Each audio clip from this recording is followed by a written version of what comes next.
Hello all, welcome to Mythologics YouTube channel. ఈరోజు మనం పులి చేతిలో గాజు అనే కథ గురించి మాట్లాడుకుందాం. ఈ కథలో ఒక పులి మరియు ఒక మనిషి మధ్య జరిగిన ఆసక్తికర సంఘటన గురించి తెలుసుకుందాం. మరి ఆలస్యం ఎందుకు? అయితే కథ ప్రారంభించే ముందు చిన్న పొడుపు కథ. కాళ్ళు చేతులు లేని అందగత్తెకు బోలెడు దుస్తులు.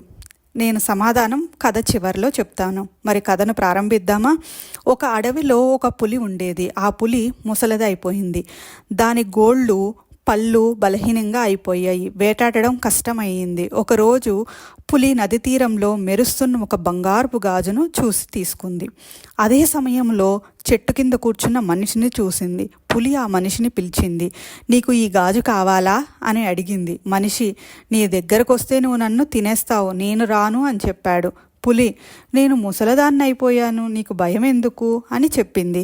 ధైర్యం తెచ్చుకున్న మనిషి గాజు కోసం పులి దగ్గరకు వెళ్ళాడు. వెంటనే పులి అతన్ని చంపి తినేసింది.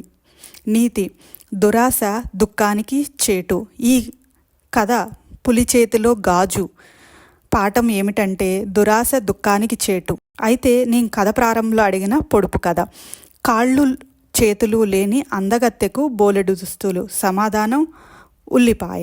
ఇలాంటి మరిన్ని కథల కోసం, పొడుపు కథల కోసం మా ఛానల్ని సబ్స్క్రైబ్ చేయండి, లైక్ చేయండి మరియు మీ అభిప్రాయాలను కామెంట్స్లో తెలియచేయండి. ధన్యవాదాలు.